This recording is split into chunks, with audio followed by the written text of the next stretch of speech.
We're back with a look at the National League Central, or if you want to think of it this way, the Northeast Corridor Division. Mets, Yankees, Red Sox, Orioles, Phillies, Nationals. This will be the toughest division simply because you're dealing with four franchises that have a very long history, and so obviously a really good crop of players to pick from to build the best possible team that you could come up with.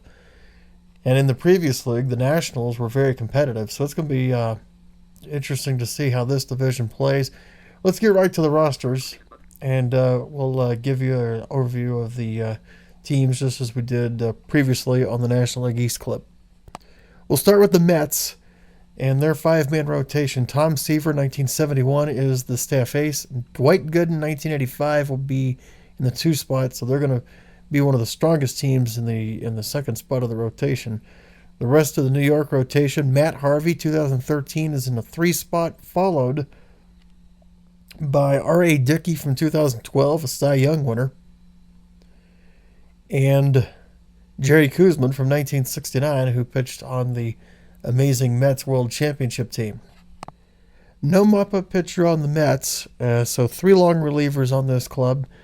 They're going to have Bob Ojeda from 1988. They'll also have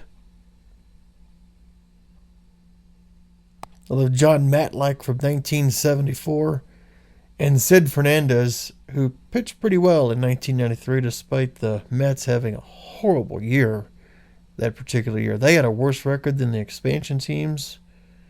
It was a brutal year for the Mets in 1993.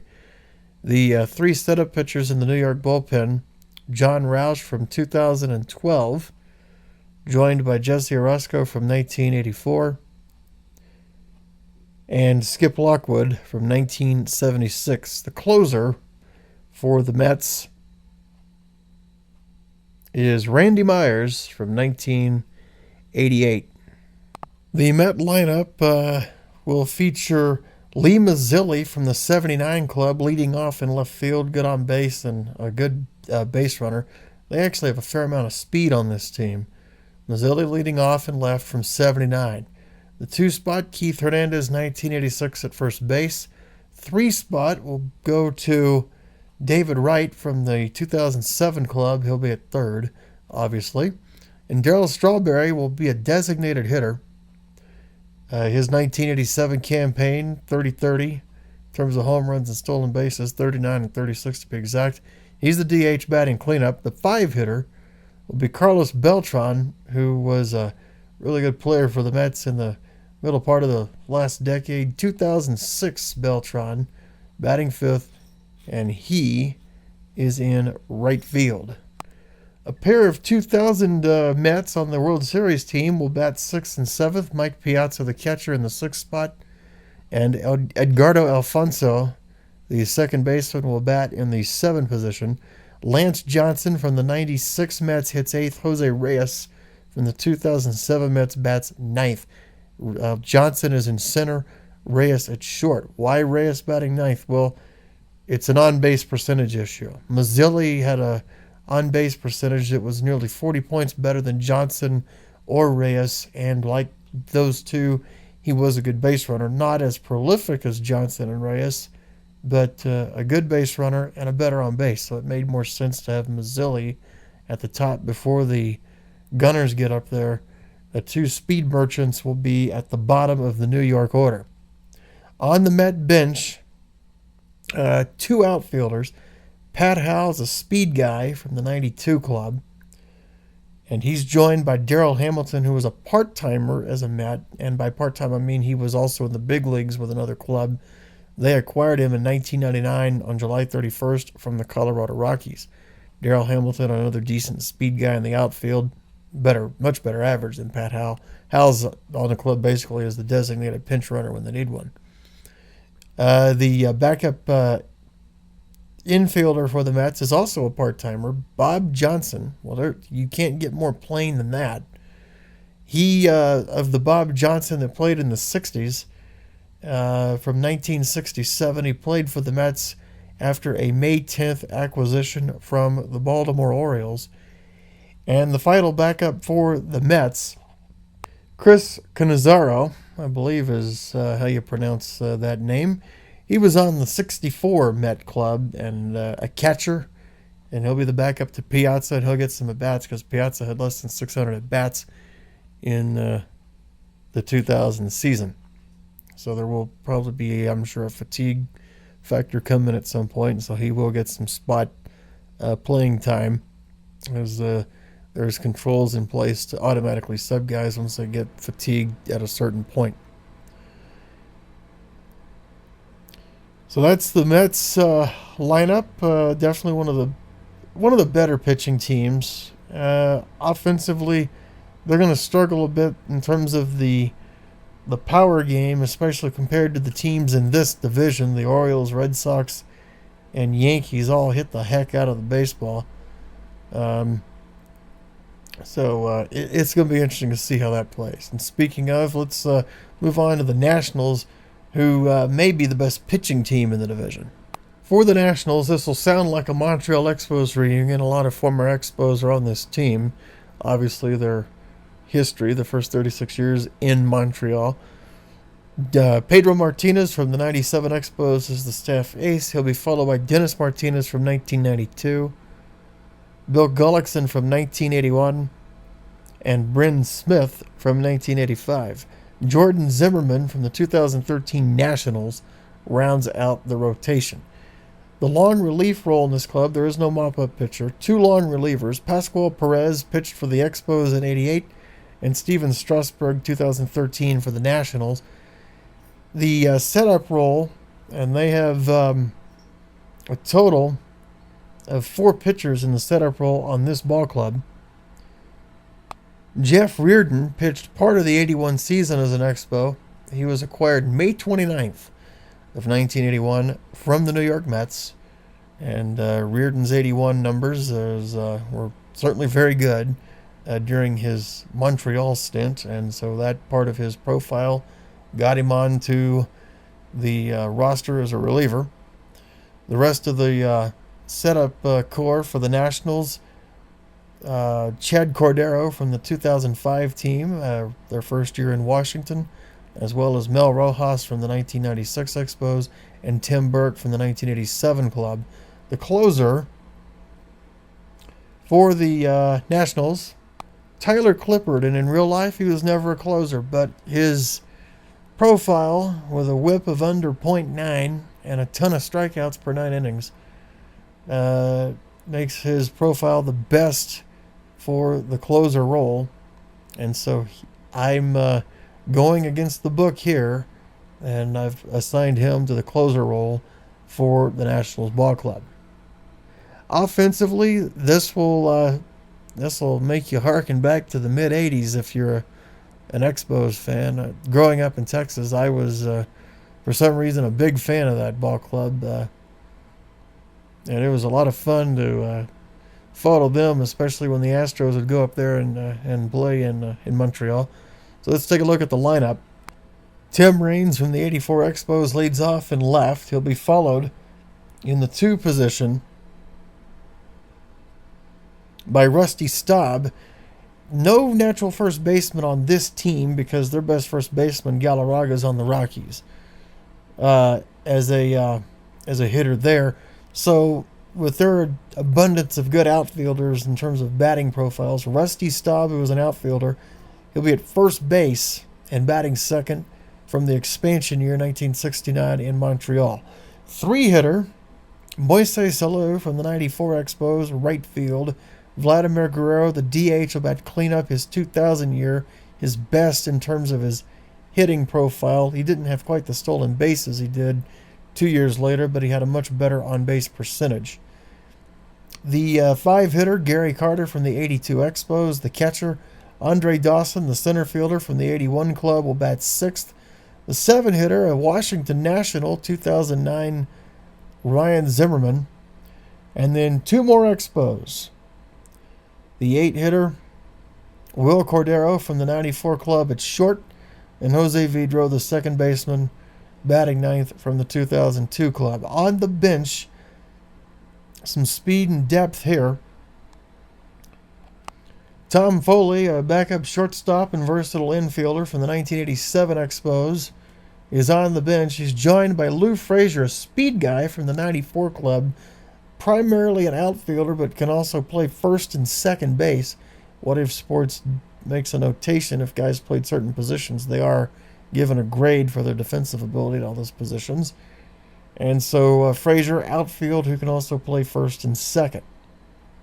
Joined by the backup catcher, Darren Fletcher, from the 97 Expos, and Alex Escobar from the 2006 Nationals, a backup outfielder. And that rounds out that ball club.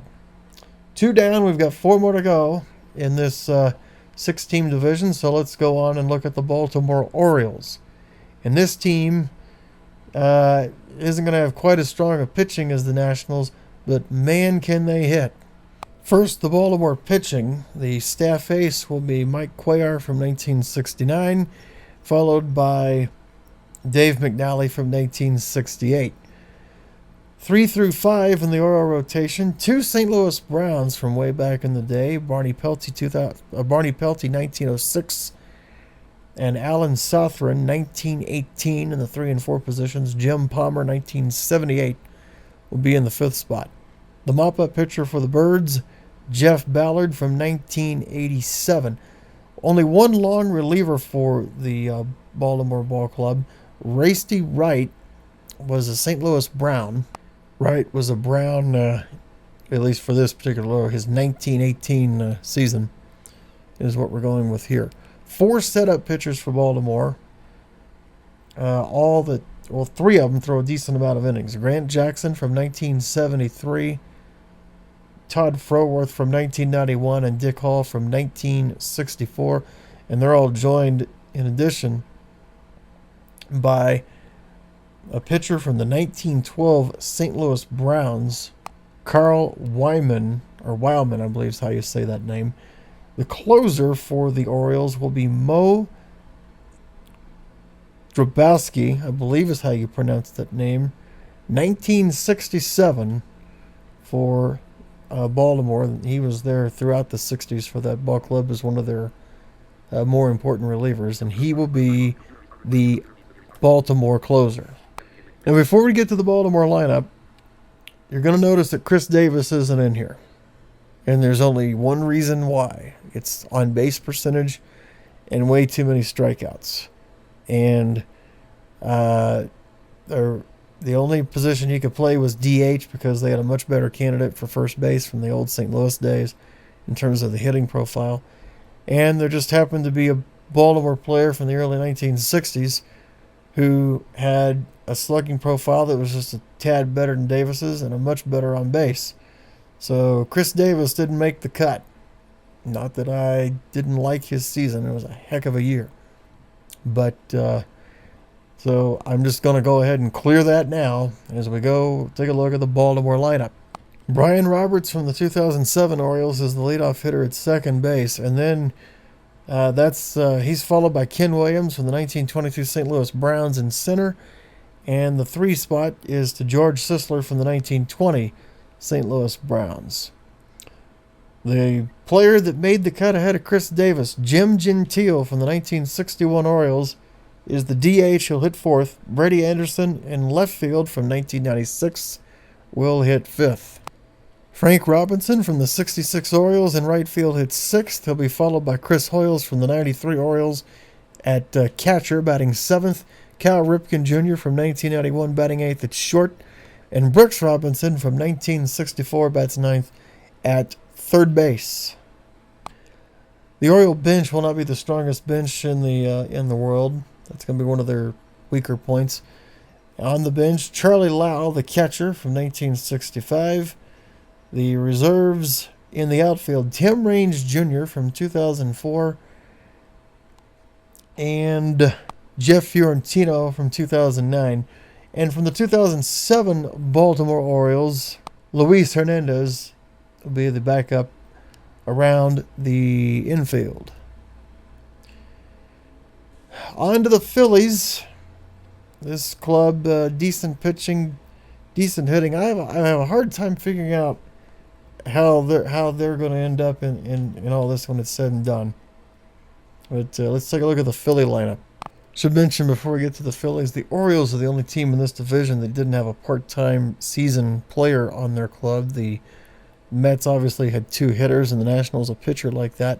Phillies have a hitter, the Red Sox a hitter and a pitcher, and the Yankees a pitcher. That will all fit that part-time role. We'll tell you about those circumstances as we get to them. So first for the Phillies, their rotation will look like this. Tully Sparks, who pitched for the Phils way back in 1906, will be the number 1 pitcher. Steve Carlton, 1980, will be number 2.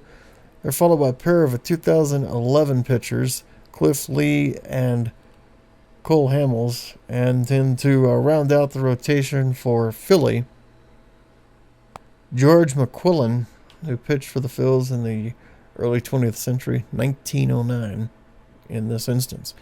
Reggie Grabowski was a pitcher for the Phillies in 1934. He'll be in a mop-up role. Long relief for Philadelphia, John Denny from 1984 and Ron Reed from 1976. As far as long relief goes, that may be the best tandem in the entire league. Back into the bullpen's actually pretty good for the Phillies, too, when you consider that they have Aaron Foltz in 2005, Rheal Cormier from 2003, Antonio Bastardo from 2011, all in setup roles, and the closer, Tug McGraw from that 1980 World Championship team that broke the hearts of a lot of Astros fans, but at that time I was only 7 years old, and I didn't understand baseball then. I sure do now. And it's been interesting to look back at some of those games, knowing the outcome, and yet still enjoy watching that Game 3 and Game 4 and Game 5 of that series in the Astrodome. If you can find them on YouTube or on a baseball channel somewhere. Philadelphia lineup looks like this. Richie Ashburn from 1958 leads off in center field for the Phils. He'll be followed by Len Dykstra from the 93 club. He'll be the designated hitter. 3-hitter.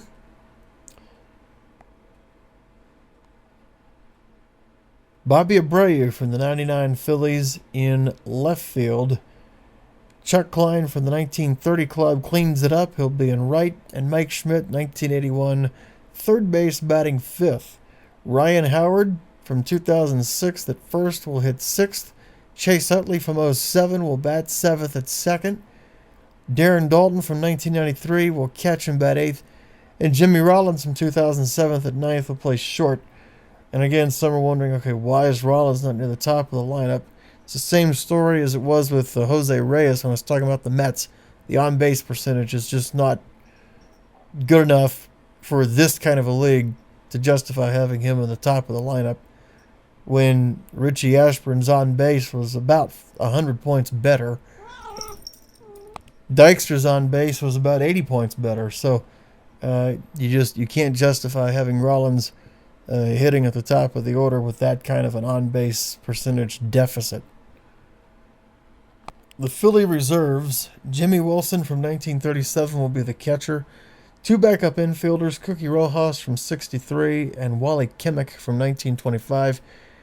And Philadelphia's got a part-time player, and that would be from the 1921 club, Kurt Walker, an outfielder.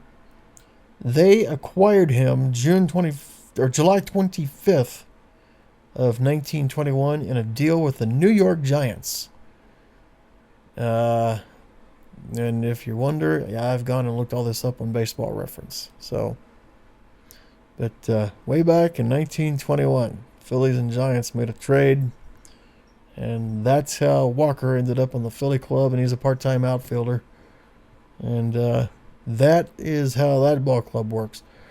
So we got 2 teams left to tell you about, and definitely 2 of the best teams in the league, the Red Sox and the Yankees.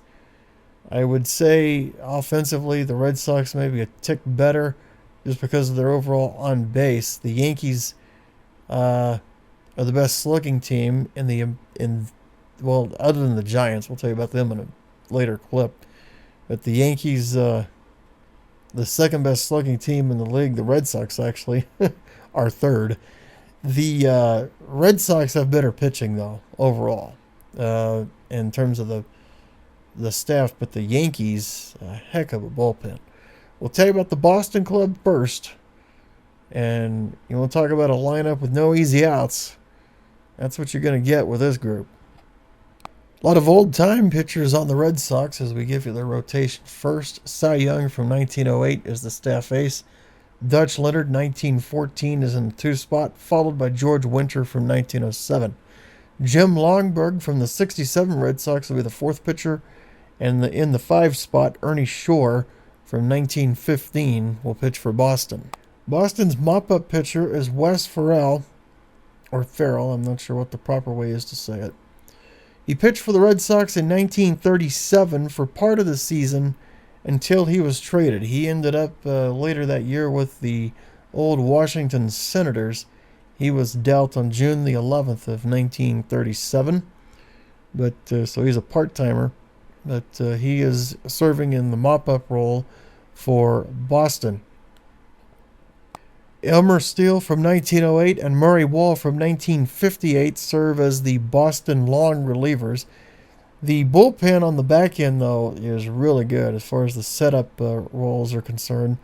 Hideki Akajima from 2007 is in there. Jonathan Papelbon from 2006.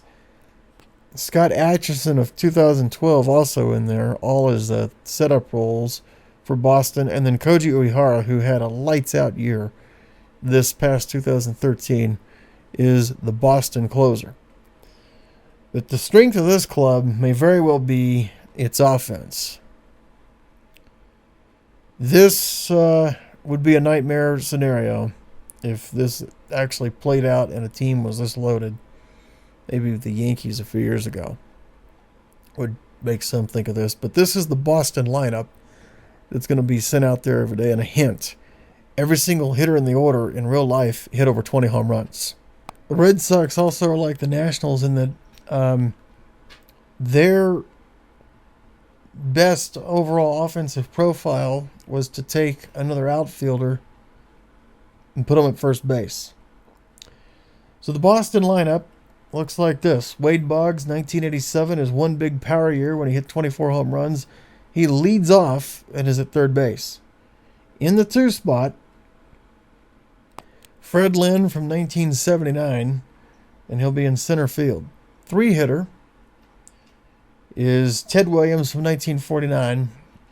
The 41 Ted Williams was too expensive for the Boston budget, and it was going to kill their rotation. So, but Williams, nonetheless, big year in 49. He's batting third left field. David Ortiz, 2007, the cleanup hitter, will be the DH. The 5-hitter for Boston is Carl Yastrzemski from 67. He will be at first base. So, just like with Rusty Staub with the Nationals, we're putting an outfielder at first. Rico Petrocelli, the shortstop from 1969, will bat 6th. Jim Rice from 1978 is in right field batting 7th. John Valentin is another unique thing on this team. John Valentin, shortstop, but he'll play second base from his 1995 season. He'll bat 8th. Carlton Fisk from 1977 will be in the 9th spot at catcher for the Red Sox. On the Red Sox bench, Lou Merlone will be the backup infielder from 1998. Mike Marshall, a part-time Red Sox, 1990, first baseman and outfielder. They acquired him July 27th of 90, and he played the rest of the season there. They acquired him from the Mets. Lyon Lavarnway is the catcher, the backup catcher from this past 2013 season. And the final piece of the Boston puzzle from 1950 in the outfield, Tom Wright. And probably won't need much resting in the Boston outfield. The only player that might run into a fatigue issue, I would think, would be Fred Lynn. He only had 630 at-bats in 79, and he will be batting in the 2 slot, but it shouldn't be a huge problem. So you can see with that Boston lineup, everybody in that lineup, 1 through 9, a minimal of 24 home runs and a max of 40 plus, as Rice, Yastrzemski, Williams, Petrocelli all cleared the 40 mark for Boston. And now we'll wrap up this division. Let's take a look at the Yankees. The top three in the Yankee rotation are as good as you can do. Ron Guidry, 1978. Spud Chandler, 1943. Ray Caldwell, 1914. 4 and 5, they're a little more vulnerable. Fritz Peterson, 1970. Bob Turley, 1958. The Yankee offense is so good, but it'll be interesting to see how that plays nonetheless. Spec Shea from the 1951 Yankees is serving as a mop-up pitcher. The long relief pitching is a weak spot for this team. John Candelaria, 1988. Clay Parker, 1989. On the flip side, the back end of that bullpen, one of the best in the league, maybe the best. The setup pitchers, John Wetland from 1995, Goose Gossage from 1981, and Lindy McDaniel, who was a part-timer in 1958. He was acquired, or 1968, excuse me. He was acquired July 12th of that year in a trade from the San Francisco Giants, and all of them set it up for Mariano Rivera, the closer. His best year in terms of his sabermetrics, 2008, when his whip was under a .7. The Yankee lineup is as good, maybe even better than the Boston lineup overall. Derek Jeter from 2005 leads off at shortstop. After that, look out. The two-hitter, Joe DiMaggio, 1941, right field. Three-hitter, Babe Ruth, 1927, in left field. Four-hitter, Mickey Mantle, 1961, in center field. Five-hitter, Lou Gehrig, 1934, first base. Rest of the Yankee lineup, Roger Maris from 1961, the DH will bat sixth. The seven-hitter, Robinson Cano, 2009, at second. Jorge Posada from 2000 will catch bat eighth. And the nine-hitter, Scott Brocious, third base. And he batting ninth from the 1998 great Yankee ball club that ran away and hid from everybody the final 5 months of the season. And look at the home run totals in this Yankee club. 19, 30, and then look at 3 through 6. 60, 49, 54, and 61. That's crazy.